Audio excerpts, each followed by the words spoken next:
O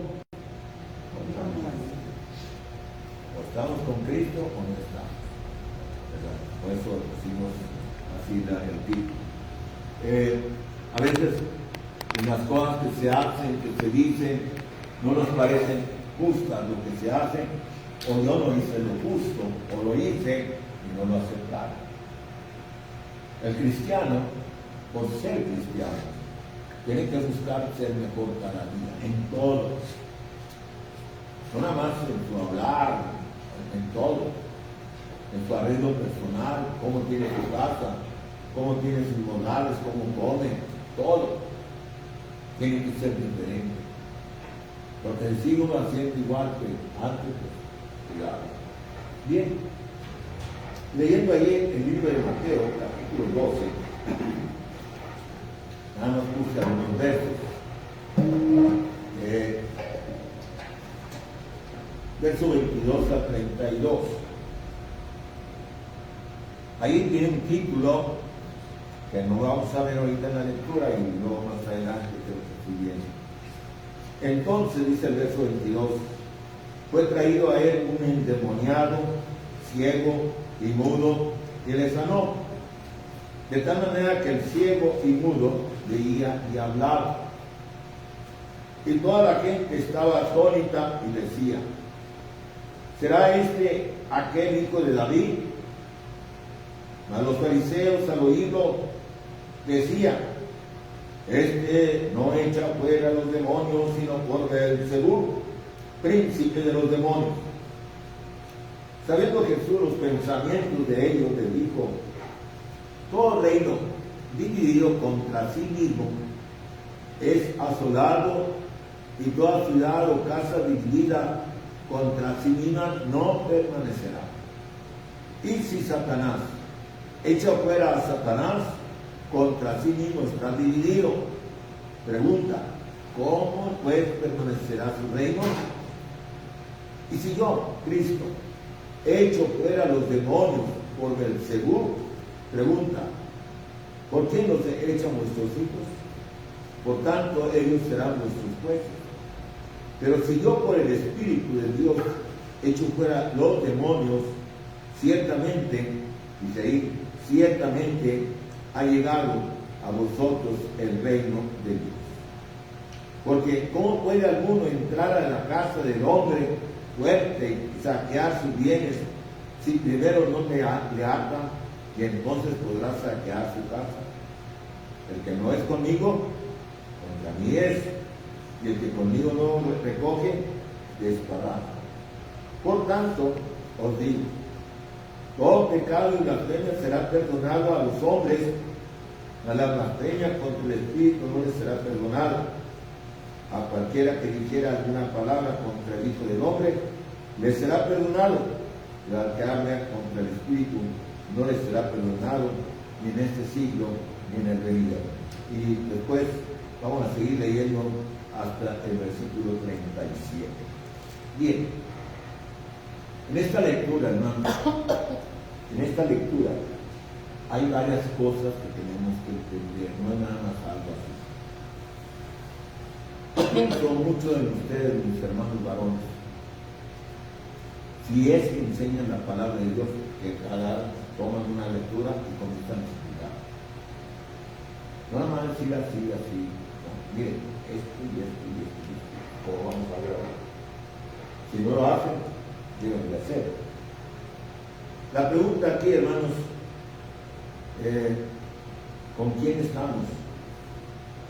¿Estamos con Cristo? ¿Cómo puedo saber que estoy con Cristo? ¿O no estoy? Porque dice, el que no está conmigo está contra mí. Si no eres de la verdad, eres de la mentira. Si no eres de Cristo, eres de Satanás. Pero no puedes estar a media, tantito con Cristo y tantito con él. O eres o no eres. Aquí, como decía, va a haber varias cosas que nos deben interesar y vamos a tratar de explicarlas. Cristo, hermanos, en su ministerio, como los profetas, tuvo muchos obstáculos, mucha oposición. La oposición en contra de Cristo era fariseos, saduceos y de los sacerdotes. Gente que conocía la ley de Dios, gente que decía aplicaba la palabra de Dios, trataba de enseñar la palabra de Dios como los sacerdotes, pero estaban en contra de Cristo. Y una de las cosas que hacían, que la Biblia lo condena y lo mencionan los apóstoles, la murmuración. No me gustó y acá por debajo, no, hombre, está equivocado, no, que así, acá. Pero Cristo, como vemos en la historia, es hijo de Dios y es Dios, conoce todo lo que se piensa y lo que se dice. Aunque no lo oiga, así lo vamos a ver aquí. Entonces, los milagros que hizo Cristo, hermanos, no tenían duda, eran milagros verdaderos. Y aquí vamos a ver lo de un milagro. Voy a decir, los niños en la escuela dominical están estudiando la vida de Cristo. No sé si ustedes que tengan niños le han preguntado, ¿qué estudiaste ahora? Estoy abajo. Yo en este año les he dado los temas, esta lección, estos versículos, este verso de memoria, y les doy algunas ideas. No sé si las ideas le han servido mucho a mis hermanos. Y me impactan varias lecciones. Entre ellas, el de la mano seca. Y eso tiene aplicación a nosotros. Aquí hay gente que tiene la mano seca. Y aquí esta lección tiene aplicación también para nosotros, ciegos y mudos. También. Ahora, Cristo hizo los milagros, eran reales, pero los negaban. Vea usted, nada más como ejemplo, cuando los apóstoles, Pedro, San Juan, que era enfermo, que estaba ahí en la puerta de la Hermosa, y le hicieron juicio, que el otro, y le prohibieron que hablara en nombre de Cristo. Vea lo que dice ahí Hechos capítulo 4, negando este milagro. No podían esconderlo, pero pues tenían que decir, no hablen de la palabra de Dios. Hechos capítulo 4, verso 16, y luego vemos otro texto. 4, 16, dice, diciendo, ¿qué haremos con estos hombres? Porque de cierto señal y manifiesta ha sido hecha por ellos, notoria a todos los que moran en Jerusalén, y no lo podemos negar. Y luego en el verso 22, que dice, ya que el hombre en quien se había hecho este milagro de sanidad tenía más de 40 años. Pues estaba ahí probado el milagro. Lo leímos, ahí estaba tirado, ahora anda como se va. No podemos negar el milagro. Pero ellos, aún así, se oponían a Cristo. Entonces, la pregunta aquí, ¿estamos con Cristo o no estamos? ¿Somos o no somos de Cristo? Bien. Veamos primeramente esta situación. Los judíos, hermanos, como todos sabemos, tenían su religión, sus leyes, los 10 mandamientos, los más mandamientos que dio Moisés. Era el pueblo de Dios, eran descendientes de Abraham. Dentro de los que vivieron estaba David, y a David se le hizo una promesa: de tu familia, de tu descendencia vendrá el Mesías. Entonces, un descendiente de la familia de David. Los judíos, no es como nosotros, sabían de dónde venían. Que mi padre, mi madre, mi abuela, mis abuelas, sabían de todo. ¿Cuánto no? Quizás nada más hasta el abuelo o a mis abuelos, ya para atrás ya no sabemos nada. ¿De dónde venían? Entonces, entre los judíos había la tribu de Leví. Y en la tribu de Leví había los sacerdotes. Los sacerdotes eran los que oficiaban los que ofrecían los presentes, los sacrificios, etcétera, etcétera. Eran los que enseñaban la palabra, eran los que conocían la palabra de Dios.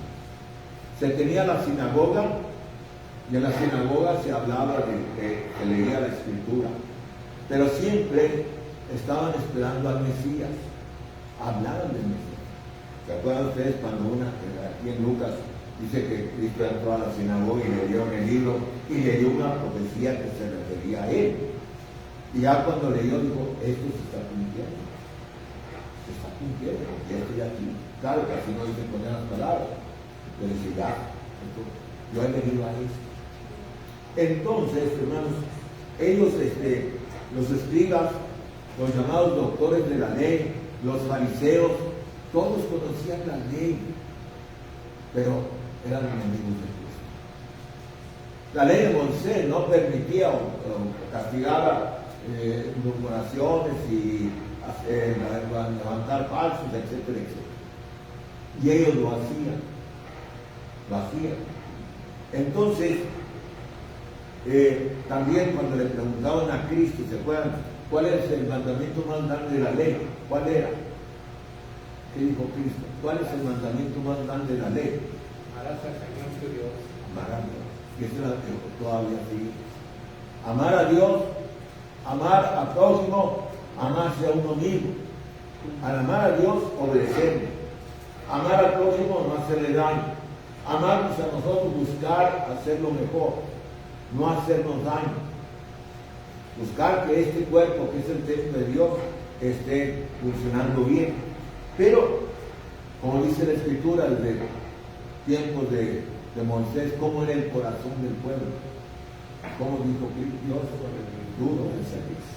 Como una piedra, duros, rebeldes, y aún viendo el poder de Dios se rebelaban contra Dios. Y aún así negaban que Dios era el que les ayudaba.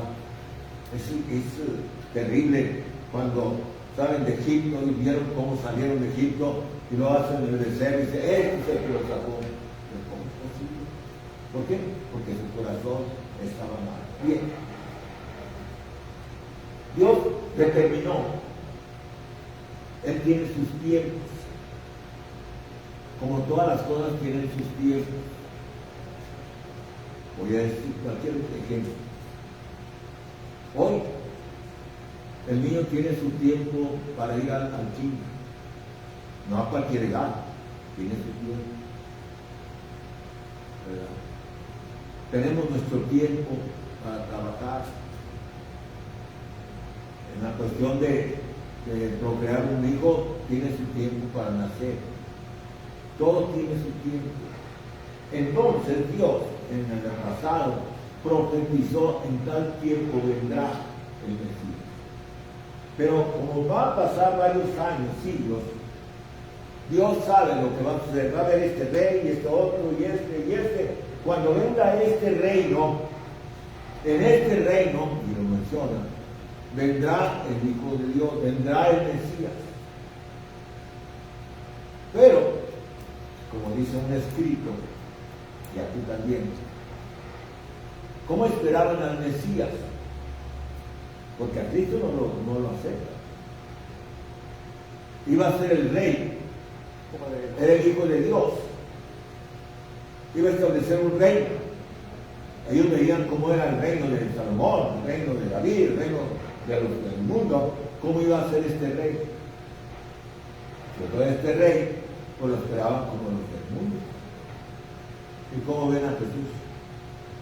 Humilde, sencillo. Este es el rey. Vamos a un rey poderoso, con gente que le ayude, papá. Entonces, pero así decía la Escritura, cómo iba a venir. Nada más que ellos, como ahora, tuvieron una equivocación con respecto a cómo iba a ser el rey. Se equivocaron, no que la Escritura no les enseñara. Ahora, le iba a venir al tiempo, y esto lo vemos muchas veces, a su tiempo, dice en su tiempo.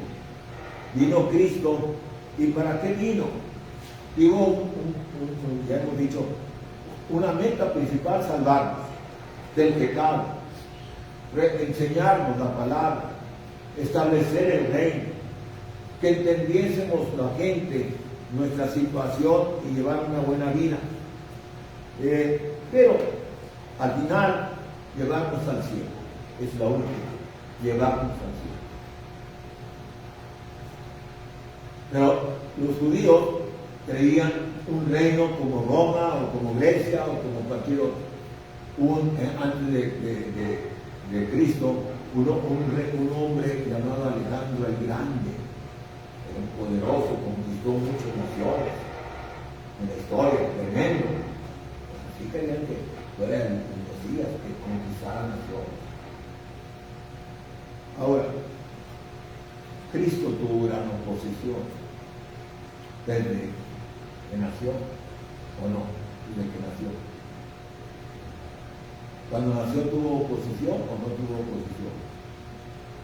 Pregunto. Sí. ¿No lo quisieron matar? Sí. Muchas veces. Cuando nació, lo estuvieron matando a los niños para ver si mataban a aquel que iba a ser rey del judío. Y tuvieron que irse a sus padres allá a Egipto, y regresaron otra vez. Luego ya cuando está, que se bautiza, ¿cuántos problemas tiene a partir del bautismo? Satanás sabe quién es Jesús, lo conoce, porque el demonio reconoce que Jesús de Nazaret es el Hijo de Dios. ¿Cuántas veces dijeron los demonios, eres el Hijo de Dios, qué tenemos contigo? No nos hagas nada. Bien, ellos tuvieron, Cristo tuvo una gran oposición.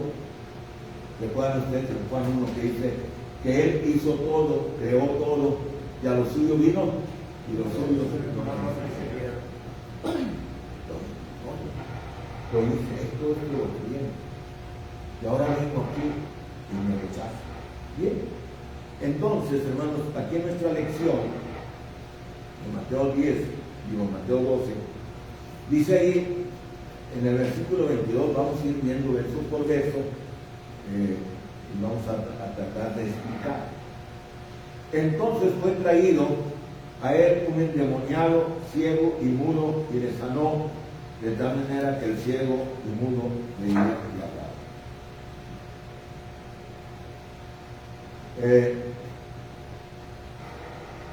Se entiende al traerle a Jesús este hombre, ¿qué entendemos de la gente? ¿Por qué se lo traen a Jesús? Porque lo conocen. ¿Qué saben de Jesús? ¿Verdad? Pues que era un ser que había hecho milagros, que había sanado. Si no saben, pues ¿cómo lo llevan? Es como nosotros, hermanos. ¿Cómo recomendamos a un médico? Porque conocemos al médico, sabemos que es buen médico, que es bueno para esto, o recomendamos un té o una hierba, porque ya lo sabemos que es. Entonces aquí saben de Jesús y le traen. Ahora, en la Biblia se menciona varios endemoniados. En algunos casos se dice que tenían, en lugar de decir endemoniados, tenían que, había otro problema de salud. ¿Vale? Sí, pero es lo mismo, lunático, ¿verdad? Muchas veces nos dicen, ay, es un lunático, cuando se enoja uno muy fuerte, pero hasta ahí. El lunático es que se enoja mucho. Pero el que le da ataques epilépticos, ¿verdad? Entonces el demonio haga en cuenta que le daba un ataque epiléptico. ¿Se acuerdan de algún otro caso? Aquí no dice qué le pasaba a este hombre. Pero más adelante, en Mateo 17, dice que le trajeron un endemoniado y ahí el padre le trajo a los discípulos no lo pudieron sanar. Y ahí el padre dice qué le pasaba a ese muchacho. ¿Alguien se acuerda de eso? Es que yo se lo traje a tus discípulos y tus discípulos no pueden. Y después dicen, Señor, ¿por qué no pudimos? Porque les falta esto y esto. ¿Vale? Sí, pero ¿qué le pasaba al endemoniado? ¿Cómo reaccionar? Déjenme decir, yo no sé si ustedes han estado con alguien que le da un ataque epiléptico. ¿Alguien ha estado ahí? Aquí que de repente le da un ataque y que usted ahí está. ¿Alguien ha estado? No. ¿Sí? O sea, dígame qué pasa. No sé, no me está diciendo, diga, ¿qué? Sí, pues de repente tienen a Cristo y se caen, se dan condiciones, ¿Y usted qué hizo? pues nada más Pero, respetarlo. porque, ¿qué se hace cuando le da un ataque? ¿Cuál es hay ideas incorrectas, pero se dice Es que se muerden la lengua. dicen, pero otros dicen que no, que es una idea. A mí me tocó un compañero de trabajo, de escuela, estábamos estudiando en verano, maestros, ¿verdad? Y este venía de Moncloa, y de repente, cuando estábamos en la clase, llegaba a golpear, decía, es que me dan ataques en la noche, y me golpeo. Pero un día les iba en el salón de clases. Y nada más éramos él y yo de hombres, y las 3 o 4 o 5 muchachas, mujeres, y a mí pues me tocó detenerla en el suelo, detenerlo, para que no se golpeara, hasta que se le pasó la convulsión, por decir así. Entonces, el endemoniado tiene esa cuestión, dice lo que le estaba preguntando, lo ataca y lo mete, tira al agua, y etcétera, etcétera. Está ahí en Mateo 17. Ahora, este hombre, este demonio, digo, endemoniado, no tenía el demonio, sino era ciego y mudo. Ciego y mudo. Y dice un comentario, y si era ciego y mudo, a lo mejor también era sordo. Dice ahí un comentario, ¿verdad? Entonces, un hombre así, digamos, ciego y mudo, son bien. De repente le entraba el espíritu malo. ¿Se acuerdan del endemoniado gadareno? ¿Qué hacía el endemoniado gadareno? ¿Alguien se acuerda? ¿Pero qué hacía? No, atacaba a la gente, se iba sobre la gente, tenían no poder estar allá fuera de la ciudad, y después estaba tranquilo. O sea, diferentes formas de mostrarse el Espíritu. Y el Espíritu reconoce a Jesús. ¿Qué tenemos contigo? ¿Qué tengo contigo? Saben que Jesús es el Hijo de Dios. Ahora, al decir ciego, Cristo sanó a muchos ciegos. Y me refiero aquí a un ciego de nacimiento, que está en Juan 9. Y Cristo con su poder lo sanó, pero le preguntaron, nació ciego. Y le dijeron, ¿quién pecó? Dijo Cristo, María. Nació ciego para que yo lo sanara. Esa es la respuesta. Para que yo muestre mi poder, para esto, para nació ciego. Para que se muestre el poder de Dios. Ni su padre, ni nadie, ni él, nadie. Así Dios quiso que naciera. Para que hoy Dios lo sane y muestre el poder de Dios. Ahora, ahí ese hombre, cuando lo estuvieron ahí, investigando cómo te hizo, qué te hizo, etc. Pues yo no sé. Y hay una expresión que aprendí desde muchacho. Antes era yo ciego, no era así. Si no es de Dios, pues yo no sé por qué, pero yo sé que ninguno, si no es de Dios, no puede hacer esto. Tiene que ser de Dios. Ahora, esto, hermanos, de ser ciego y sordo, aplicado a nosotros en la vida espiritual. ¿Somos ciegos? ¿Somos mudos? ¿Cómo ven? ¿Somos mudos? No le oigo. No le le oigo. No hablamos No, pero estoy oyendo que está hablando. ¿Cómo que no hablamos y está hablando? la palabra de Dios ¿Y por qué no habla? con la falta de ¿Qué le falta? fe y ¿Y qué necesita entonces si le falta? ¿Somos mudos para alabar a Dios? ¿Somos mudos para hablar de la palabra? Ahora, mi hermano, una y otra vez me dice lo mismo. Es que no tenemos fe, es que no tenemos fe.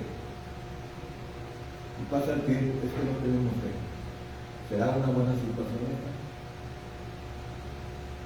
¿Estamos convencidos de que no tenemos fe o no estamos convencidos? Estoy convencido. Estoy a gusto así. Aquí dice en la Escritura, tenemos también ceguedad espiritual. ¿Cuál es la ceguedad espiritual? ¿Qué es lo que no vemos cuando somos ciegos espirituales? ¿Qué es lo que no vemos? No veo. Bateo con mis ojos, pero veo el cielo, veo las montañas, veo los pájaros, veo los árboles, veo todo. Pero en la cuestión ceguedad espiritual, ¿qué es lo que no vemos? No vemos la palabra de Dios. No, eso es lo digo. ¿Qué no vemos? Porque si nos falta fe, no vemos tampoco. ¿Verdad? No vemos las maravillas de Dios. No vemos lo que somos nosotros. No vemos que existe un Dios porque no lo vemos. Somos ciegos. Y el que es ciego, ¿qué va a pasar con el ciego? Usted que ha sido ciego en la noche, porque en la noche somos ciegos, ¿qué pasa? Se cae Todo se nos tropieza. tropezamos, ¿sí? Nos pegamos una pierna, en el pie, nos caemos. Entonces siempre estamos dando tumbos en la vida espiritual. Vamos por un camino incierto, ¿verdad? En la cuestión. Ahora, vean ustedes aquí, yo tengo un texto. En Mateo 15, a ver qué dice Mateo 15. Veamos en Mateo 12, Mateo 15. Y versículo 14, ¿qué dice aquí? dejaron son ciegos, viendo de ciegos, y si el ciego viere al ciego, ambos caerán en el hoyo. ¿Sí? Son ciegos, bien de ciegos. Ahora, yo soy ciego y quiero, en el sentido espiritual, no conozco la palabra de Dios y les voy a enseñar el camino al cielo, pues nos vamos los dos al pozo. Entonces, ¿qué tenemos que pedirle a Dios? ¿Qué tenemos que pedirle a Dios? Si usted es ciego, si usted no habla, ¿qué tiene que pedir? Sabiduría. Sabiduría. Deseo de estudiar. Amén. Deseo de estudiar. Deseos de aprender. Pero no más aprender, sino aplicarlo. ¿Entienden? Voy a poner el ejemplo de ustedes, las mujeres. Cuando fueron muchachas y estaban en casa, ¿quién les enseñó a cocinar? ¿Cómo se cocina un huevo y esto y lo otro? Sí vieron, sí. Pero practicaron, pues sí, tuvieron que practicar y echar balas, ¿verdad? ¿Y cómo las saco? Y no sé, me voy a quemar y por esos detalles. Fuimos aprendiendo. Tenemos que practicar. Tenemos que hacer algo. Si yo no voy a estar así, yo tengo que hacer algo para quitarme esta ceguedad y esta mudez para seguir adelante. Hay otro texto ahí en Mateo 23 que dice Cristo a los fariseos, Mateo 23, versos 16 al 19. ¿Qué dice Cristo? Mateo 23, 16, 17, 18 y 19. ¿Hay de vosotros qué? Hay de vosotros 10 ciegos que decís, si alguno jura por el templo, no es nada, pero si alguno jura por el oro del templo, pues es oro. Insensatos y ciegos, porque ¿cuál es el mayor, el oro o el templo que significa el oro? También decís, si alguno jura por el altar, no es nada, pero si alguno jura por la ofrenda que está sobre él, es el oro.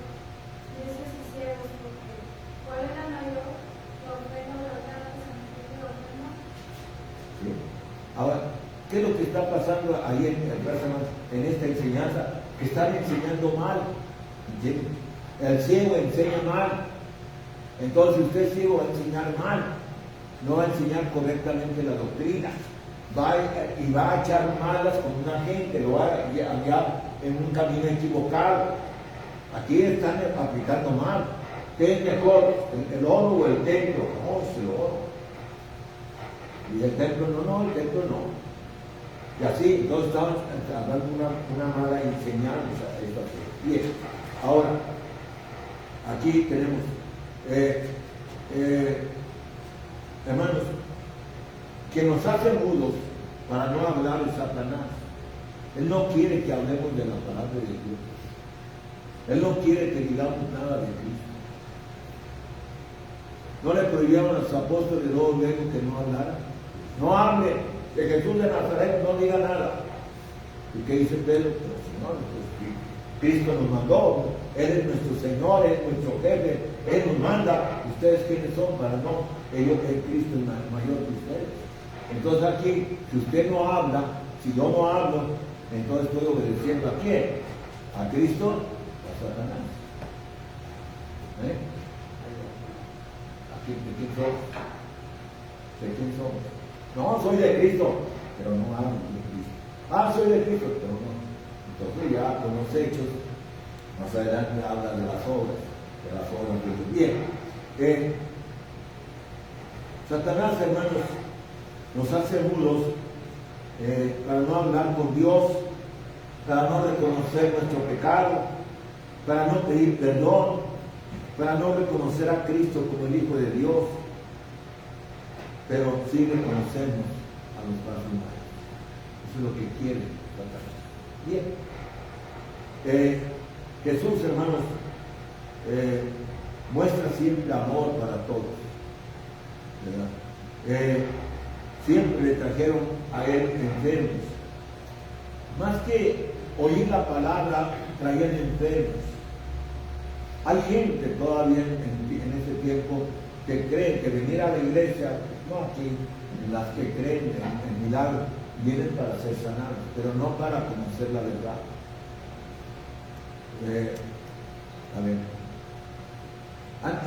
¿Oyeron ustedes un tiempo atrás, o no sé cuándo, de los que hacen milagros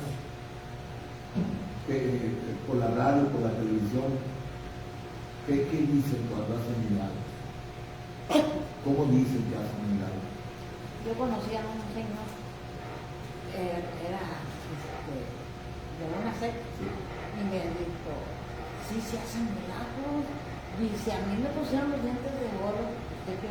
Dice, estaban orando y para cuando ya abrimos los ojos, ya tenían los dientes de oro. Así es. Yo he oído muchas veces, bueno, vamos a hacer oración por los enfermos que están en cualquier parte. Estamos viendo, que están viendo. Que hacen la oración y sacamos a Satanás, y sacamos los demonios, y sacamos en el nombre de Jesús, y comienzan a desesperar. Ya sabemos ahora que ya muchos ya están sanos. Allá, pero los que sanó Jesús aquí los vieron, los tocaron. Ese estaba ciego y mudo, ya lo vemos que ve y habla. Ese estaba paralítico y ya lo vemos que camina, que anda, que está bien. Esos son los milagros que el Señor hacía. Muy bien. Ahora, nosotros, dice la Escritura, hermanos, estuvimos ciegos, ¿verdad? Antes de venir a Cristo.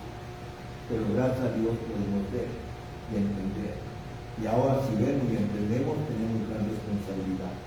Ahora, en el versículo 23 de nuestra lección, ¿cómo reaccionó la gente ante este milagro? Del ciego que ahora veía y hablaba, del mudo que hablaba ahora. Dice el versículo de Mateo 3, 12, 23, y toda la gente estaba atónita y decía, se preguntaban, ¿será este aquel hijo de David? ¿Por qué el hijo de David? Porque el hijo de David va a ser el Mesías. Por eso cuántas veces le dijeron a Cristo, hijo de David, qué misericordia.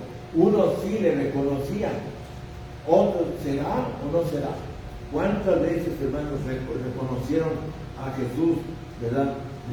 Ahora, ¿por qué lo reconocen? O sea, en este caso. Porque en las profecías que había sobre el Mesías, se decía que iba a hacer milagros, aunque no se menciona el nombre del Mesías, pero se aplica al Mesías. Vean ustedes en el Antiguo Testamento, el libro de Isaías capítulo 35, Isaías 35, los primeros versos. ¿Cómo dice? ¿Qué iba a hacer que venía en el nombre de Jehová? Isaías 35, versículo 1 al versículo 6.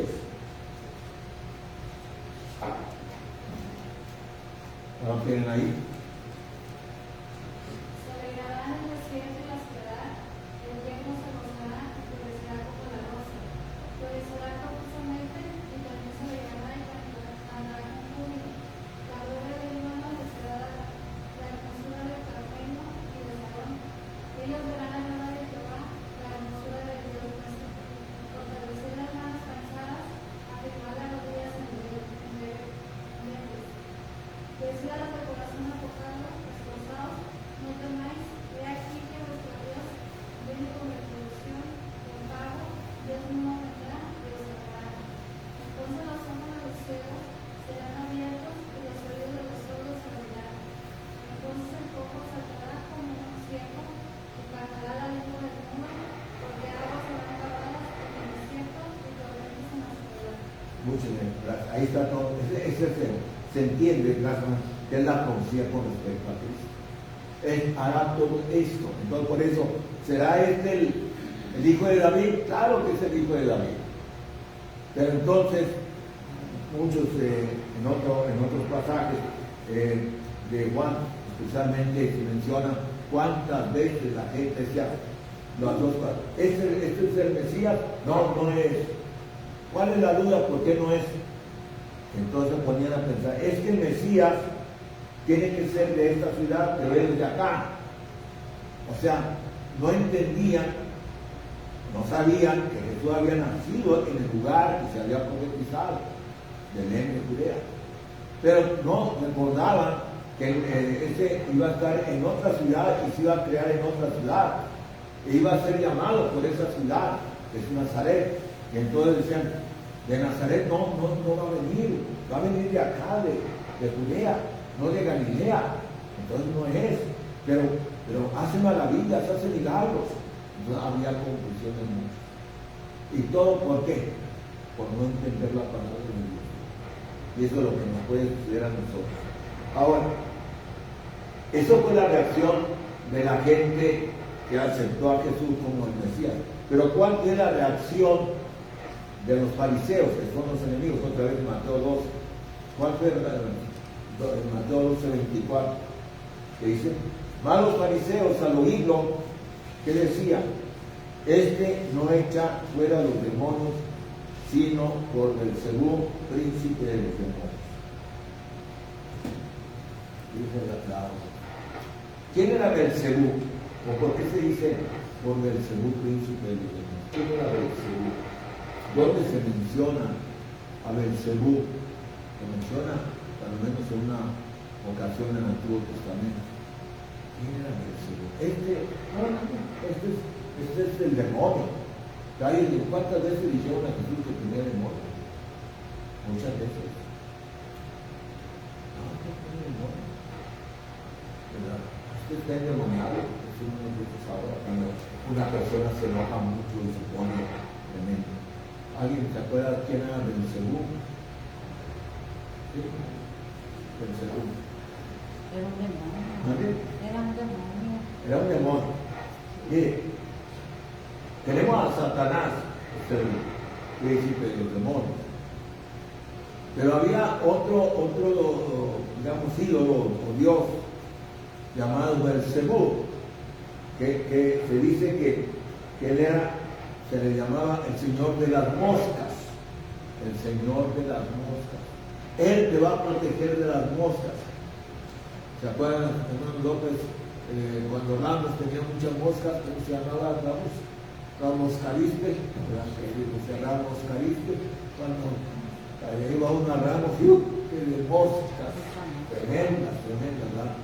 Entonces, él era el señor de las moscas, él era un ídolo, un dios, pero entonces los judíos decían que Belcebú era Satanás, y una vez se menciona a Belcebú. Vean ustedes, Segunda de Reyes, el primer capítulo, el segundo de Reyes, hay un rey, manda, ¿cómo se llama?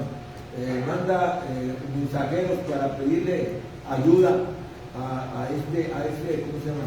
A este ídolo, y lo intercepta ahí el profeta Elías, y tienen problemas. Segunda de Reyes, capítulo 1, versos 2 y versos 16.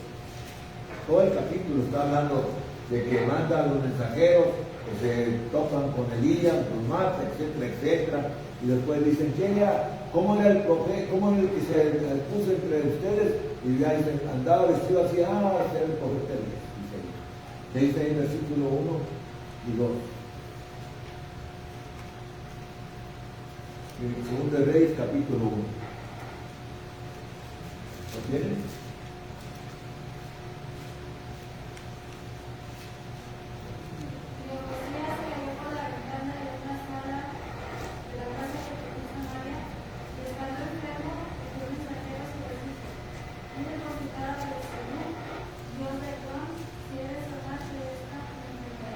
Y entonces, como mandó a los mensajeros, se toparon con el profeta los mataba, etcétera, etcétera. Yo puse aquí otro texto, el 16, el verso 16, ¿qué dice? Verso 16, ¿qué dice? Aquí me dijo, así dice el Señor, enviaste mensajeros a consultar a Belcebú, Dios de Cron. ¿Acaso no hay Dios en Israel a que puedas consultar? Puesto que has actuado así, ya no te levantarás de tu lecho eterno, sino que ciertamente morirás. ¿Qué hizo este rey? En lugar de consultar a Jehová, consultó a Belcebú. Y entonces Dios dijo, vas a morir porque no confió en Jehová. Belcebú entonces varias veces se menciona, hermano, y entonces dice, no, tiene, por medio de ahora. Y aquí en las próximas, aquí lo vamos a dejar, nos viene que vamos a ver otros. Aquí viene entonces una reacción, pero antes de eso, vean ahí en Mateo 9:34, como también le vuelven a decir ahí algo de eso, de que Cristo tenía el demonio. Mateo 9:34, que dice. Pero los fariseos afirmaban, expulso los demonios por medio del príncipe de los demonios. Sí, por el príncipe de los demonios es Belcebú, ¿entienden? Y entonces por él echa fuera a los demonios. Entonces viene aquí para la siguiente frase, hermanos, y hay varios textos donde le dicen a Cristo, especialmente en Juan, que tú tienes el demonio, tú eres el demonio, etc. Entonces viene aquí Cristo a poner esto. Vamos a decimos nosotros cuando hay una controversia, te voy a aceptar nada más para ponerte aquí. Si yo soy de Belcebú, yo soy del demonio, entonces el demonio y yo somos amigos. Pero entonces, ¿qué estoy haciendo yo contra mi amigo? Me estoy oponiendo. ¿Y realmente Cristo es amigo de Belcebú, del demonio? Claro, están equivocados. Yo no tengo nada con... Yo soy enemigo del demonio, yo soy enemigo de Satanás, no soy amigo. La división viene dentro de los amigos. ¿En dónde se da un divorcio? ¿En dónde? Entre dos que son amigos, entre dos que son compañeros. Pero si usted y yo no somos de nada, ni nos conocemos, ¿podemos divorciarnos? Si nos conocemos, cada quien anda por su rumbo, cada quien hace lo que quiere. Pero cuando somos del mismo grupo, entonces sí podemos chocar y dividirnos. Es lo que vamos a poner Cristo aquí en los próximos versículos. Si yo soy de Satanás, pues entonces sí voy a dividirlo. Pero yo no soy de Satanás. Satanás no está conmigo, somos contrarios. Por eso al final dice, el que no es conmigo, contra mí es. La división en la iglesia, en cualquier parte, es dentro de la iglesia, de los mismos compañeros que por alguna razón se enojan y entonces chocan. Cristo no chocaba porque era amigo, somos enemigos de siempre. Entonces no hay división en esto. Bueno, eso lo dejamos pendiente, ¿no? Por el tiempo. Vean que casi no hicimos nada. Bueno, vamos a cantar el himno que está ahí señalado. Himno número 96. Nos ponemos en pie para entonarlo. Número 96.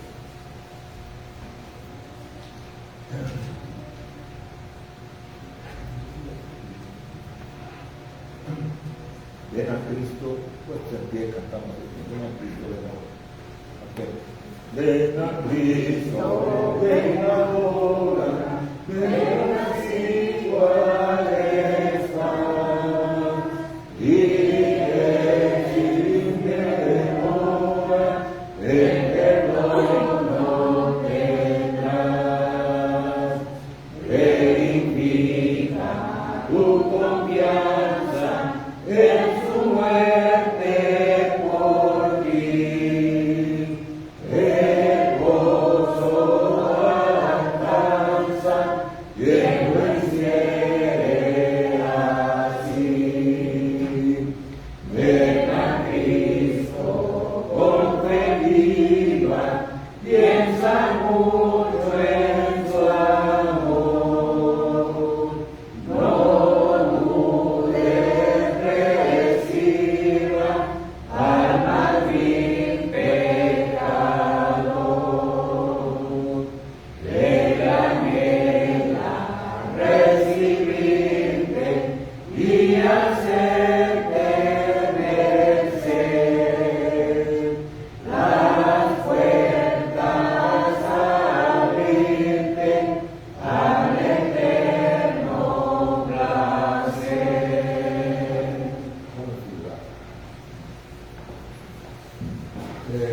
El día de hoy no vino el hermano Alberto porque en el trabajo lo mandaron fuera de la ciudad, nomás vino al centro, pero iba a estar fuera de la ciudad. Para el próximo domingo por la tarde les voy a entregar este otro escrito, pero léanlo y aprendan. Jesús y el pecado imperdonable es lo que vamos a estudiar cuando Jesús dice hay un pecado que no se puede perdonar, pero también hay una pregunta: ¿por qué no se puede perdonar? Que todo parece que hay una contradicción siempre. Sobre el sábado que vamos a tocar cuatro. Bueno, el sábado, ¿a qué horas? A las 10. Bueno, pues pueden tocar puerto el sábado a las 10. Todos están invitados. A las 10 de la mañana, correcto. Entonces, léalo el domingo en la tarde ¿por qué se llama o cuál es el pecado que no se perdona? ¿Será nuestro pecado que no se perdona? Aquí dice el pecado que no se perdona. De ahí viene una explicación muy clara. Quizás tengamos una idea equivocada con respecto a este pecado. Bien. Dios nos presta vida y salud. El domingo estamos aquí a las 10 de la mañana y a las 5 de la tarde. En la mañana estudiando el libro de Romanos y en la tarde seguimos estudiando sobre el Espíritu Santo. El próximo miércoles estaremos aquí. Confiamos en que los enfermos que hay en la iglesia se recuperen, los que tenemos problemas también se recuperen. Ya el próximo domingo ya es junio. Esperamos que el próximo mes, ya nomás tenemos un mes para tener la campaña con nuestro hermano que va a venir de Dallas, ¿verdad? Y esperamos que tengan invitados, no nada más van a venir, tengan invitados, porque si no traemos invitados, entonces no tiene caso más adelante hacer otra campaña. Si no traemos gente, entonces no va a haber más conversiones. Inviten a su familia, a sus amigos, a sus parientes, a los que le estén hablando de la palabra, y digan todos los días, tal día vamos a tener reunión. Reunión el viernes a las 7, el domingo a las 5 de la tarde, y el lunes, digo, el domingo, el sábado a las 5 de la tarde y el domingo en la reunión normal. Y el domingo tenemos convivio. Ahora en el convivio tenemos que estar todos. Y el sábado posiblemente tengamos algunos hermanos que nos prometieron venir, ¿verdad?, de otra ciudad. Bien, vamos a hacer una oración, vamos a inclinar nuestro rostro para despedirnos en oración. Buen Dios, bendito Padre, gracias por las bendiciones que nos das, gracias porque nos permite estudiar tu palabra. Confiamos, Señor, que tu Santo Espíritu nos guíe para aprender, conocer y entender el mensaje. Rogamos por nuestros hermanos que están en casa, que están escuchando y viendo este mensaje, que tú les bendigas con su familia. Pedimos por los hermanos que están enfermos, que están en casa, que tengan misericordia de ellos y que pronto se recuperen para que vuelvan otra vez a estar aquí reunidos. Ayúdanos para estar aquí el próximo sábado para la actividad especial. Ayúdanos para estar aquí reunidos el domingo para estudiar tu palabra. Llévanos en paz en nuestro hogar, ayúdanos a descansar y perdona nuestras faltas. Nada de esto merecemos, pero todos lo suplicamos en el nombre de Cristo Jesús, nuestro Señor y Salvador. Amén.